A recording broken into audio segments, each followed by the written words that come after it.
it's more reflecting back on some of the situations that you find yourself in when you've got a loved one, a family member living with dementia. Like the most interesting one, I guess, is my dad phoned me and he said, you're going to have to come over. It was one of those really hot days. It was like 30 odd degrees. My mum had locked all the doors, hidden the keys and turned the heating up on full. So they couldn't escape. It was boiling hot. So I find myself climbing through a window, then stripping them both down whilst trying to find the keys, which I then found in the kettle. At the same time, in the kettle. At the same time, my dad says, oh, that's, I've looked in there once. And I was like, oh, okay. It was obviously because for my dad, looking for things in unusual places had become the norm. Anyway, got them out in the garden, completely stripped them, cooled them down. And my mum said, what are you doing, love? She just couldn't get her head around the fact that she'd literally, you know, turned the heat up in the house. So finding yourself in weird scenarios, which you kind of look back on and think, you know, you either laugh or cry, don't you, in circumstances like that. I think the funny ones for me are the things that I'm told and repeatedly, and it's so much on repeat that it's funny. So she has apparently she was on the phone to my niece a few weeks ago, and she's got a dog. It's about this big, it's tiny, and she got upset about the dog and went through a period of a couple of weeks where she didn't want the dog, but she loves the dog now, thankfully. And she told my niece that it was the size of an Alsatian. It's this tiny little dog. She's like, oh, it's the size of an Alsatian. It's far too big for me. I don't want it. And it's just like... Funny, isn't how the kind of the mind works for them. So I think I mentioned this earlier on, like one of the wrong decisions we made as a family was during her early diagnosis, so around about 2020, my mum and dad, mainly my dad, decided that it would be a great thing to completely change the house. So they changed their curtains, they changed their carpets, they changed their sofas, changed the dining room, everything changed. And then 12 months on, she's packing to go home. This is not my house. And every day I'd go and there'd be suitcases and stuff at the door, and then and actually the care professionals would spend the rest of the day unpacking and putting it back. And I think that's one of the, although it was frustrating, I can understand why she was thinking that, because in her mind she didn't recognise it as somewhere safe in her home. But it is funny how their minds work, you know, the little dog being an Alsatian, or that house actually being not her home. Yeah. For my brothers, I've got two brothers, they live away, and so when they come back they see quite big steps down in terms of my mum's, how she's presenting. So one of the funny stories was my oldest brother looks very similar to my dad when he was younger, and she kept following him around the house asking him for hugs and kisses, and he kept saying, no, I'm not Ken, which is my dad's name. My dad's got a birthmark at the top of his buttock, and so in the end every time she kept trying to kiss him, he said, look, he's not me, you know, it's not Ken, I'm James, and he kept showing his buttock to prove that he didn't have a birthmark on there. And then for my middle brother, you know, I think his experience, he didn't know how to deal with it. So sadly it was my dad's brother's funeral. My brother had ironed his clothes for the funeral. He was staying at my mum's. He goes for a shower and he comes back out and my mum's wearing his clothes, and she's sat ready to go, and he says, Mum, you're wearing my clothes? And she went, no, I'm not, these are mine. And it took them an hour to get the clothes off. You imagine my mum, like, she's tiny, like these big clothes. So they went to the funeral. Next morning he's getting ready to go to work, ironed his clothes again, goes to the shower, she comes out, he's wearing his work gear, like, overalls. He's like giving me overalls, and she's like, no, these are mine, what are you talking about? So with my brothers, I think, you know, they've obviously seen it from a distance, but they've had some funny moments as well. I think they will always reminisce as a family when we look back over the last 5 years, for sure.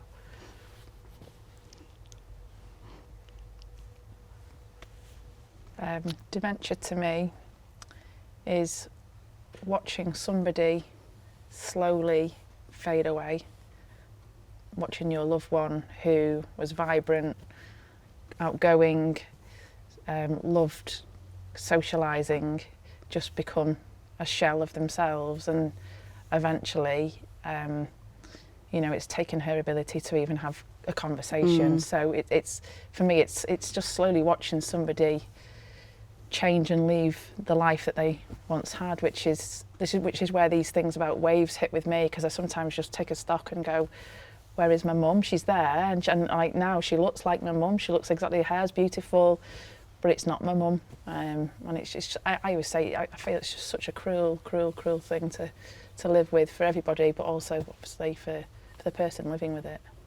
Yeah. The words that came to my head is slow loss. It's the slow loss of the person that you once knew. They're still there, but they're not. And then you get glimmers, or she was round at the weekend and we were just, I can't remember what we were sat chatting about, but she was laughing. She was telling us some stories. My elder brother was visiting, and she was just sat there laughing. And if somebody walked into that scene, they would have no idea that anything was wrong with her. Yeah, takes you by surprise, but you just get those moments, and then a lot of the time, you know, it is just those going round in circles about, you know, where are we going, what are we doing, you know, just what day of the week it is. Yeah. Just weirdly, talking about those snapshots. So my mum is non-verbal. What I mean by non-verbal, she'll communicate through yes, love, and clapping. So she'll clap. What's clapping? Just clapping. Is that happy, or is that just saying hello? Yeah, okay. I guess you just can do it. Yeah. And she likes kissing people, which is always quite nice. The other day, as I was leaving, so this is like literally, she's been in this phase for quite a while, this stage for quite a while. She said, "Be careful on the roads, love." And I was just kind of like, where the hell did that come from? And then gone again. Yeah. So, you know, somewhere in there, occasionally that like... There's a link. There's a link, yeah. The connections are working.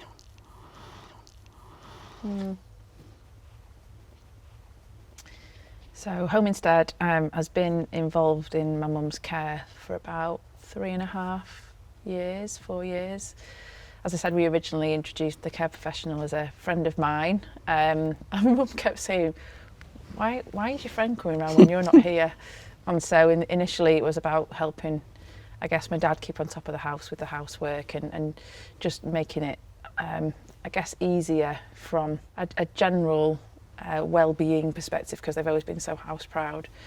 But over the years, obviously the care that we've had from Home Instead has increased. We've had dancing in the kitchen with Home Instead. We've had, when my mum was admitted to hospital, they helped with the kind of the process of that when she was discharged from hospital. They actually got my mum out of the hospital. Originally they were going to put her straight into a care home, and we actually got her home for a period of time with some living care, but she was so poorly she did have to go into a more residential facility for some time, and then we obviously got her out. And then since she came out in January, we've had living care with amazing care professionals. They are part of the family. The office that looks after her helps in ways I, even working for Home Instead, didn't realise we did. Everything from, you know, pharmacy management through to the stuff that you don't even know about, like the salt team, the OTs, just the bed sheets, the mats that go on the floor. You know, they organise absolutely everything. And I guess, you know, that took the pressure off me, and I am now generally a daughter again. You know, Home Instead have taken the worry, the burden, the guilt away to allow me, my husband, Sophia, my brothers, just to spend time in the way it should be spent, which is, I guess, with her, giving her the hugs and the snuggles and the kisses that she loves and deserves. I think for me, because I moved my mother from, you know, where was home to Cheshire, so I took her away from her social group. So my mum was, for me, I wanted them to come in and help around the house, but mum was having none of that, and to this day, 2 years on, is still having none of that. So any cleaning that gets done, I think, is done on the QT when she's not looking, but she's quite on it. So for me, it's the social aspect, so it's companionship and getting her out. So I've timed the care visits, so I've planned them all carefully with the officers when there are things going on in the village, so that they take her. And you know, because of the Birdie app, I get a report, you know, within minutes of them leaving, of what they've done and that she's been singing or whatever, you know, the social event they've been to. So I know that she's enjoyed herself, which is, you know, really sort of encouraging. The opticians, and then going to pick up new glasses and things. I've got it all organised while the care's in place. So for me, it means, like you, at weekends we can go to John Lewis. That seems to be a bit of a place that she loves to go to, and why not? So I'm not having to run around doing, I still have the errands to do, but I don't have as many to do. And the other thing is hygiene and sort of food safety, so checking the fridge. So she's constantly, Mum says to me, why do these people want to look in my fridge all the time? Why is the fridge so important? But it's really important because there's out-of-date food in there. So, and then she'll go out and buy food, tubes of Pringles. There'll be like 20 tubes of Pringles in the house. So they're able to check the shopping list. And again, Mum doesn't like it, but they do that to make sure that she's not buying too much of the same thing. Cashew nuts are big at the moment as well, as packets everywhere. You know, one of the things about Home Instead, and I think I heard it was what you just said there, is like they're not just looking after the client, are they? They're looking after us. You know, they looked after my dad. You know, help my dad just with his own sanity, I guess, in those early days where my mum was packing up all the time. You know, just knowing that somebody was going to come in, help him unpack, just tell him it's okay, it's normal, I think is huge for the family. Yes. I think sometimes we forget that. Yeah. So if I was talking to somebody else that was starting on this path, a couple of things. My brothers and I have a WhatsApp group called Mum. It's a way of me sharing updates with them so that they feel involved in what's going on. And obviously if they speak to her or when they visit, they'll pop stuff in that group. And I think it's really important because it was set up originally so that we could share what we're experiencing, but actually it's a really good time record of what's happening when. And I think that I would suggest to anybody that actually, rather than just have it, I mean obviously everybody's got different preferences as to how they collate information, but I would have a book and I'd almost write it down so that, you know, month by month you can go back. I think it would be important pre-diagnosis, so you've got some evidence, because you forget dates and, well, was that 2 months ago or 3 months ago? So I think just to have that information, and often once you've had the diagnosis, you'll be asked that for that information. So I think just having a record of it written down or on a WhatsApp group would be really important. And then the main thing is, well, there's lots of things. One is be patient. Don't take any of it personally. It's not them, and they're not having a go at, you know, I suppose they are having a go at you when they're having a go at you, but it isn't them. It's that's what I say to my husband, is it's not her, it's the illness that's speaking to you or to me. Find a buddy, a dementia buddy to talk to and share experiences with. And I think one of the things Home Instead's taught me is go and live in their world. I think the other one, it's an observation thing, is more practical advice really, is thinking about their nutrition. Like my mum stopped drinking as much. She changed her palate in terms of the food that she was eating. And also we recognised over time she didn't know how to actually feed herself. So you'd put a plate of food in front of her that she probably didn't really like, and she didn't really know how to do the hand-eye coordination, although we thought she could. So I guess, you know, really take stock of how much fluid they're taking in. Are they eating? If they're not eating, change it to something more suitable, and just be aware that just simple tasks with people with dementia actually are a struggle.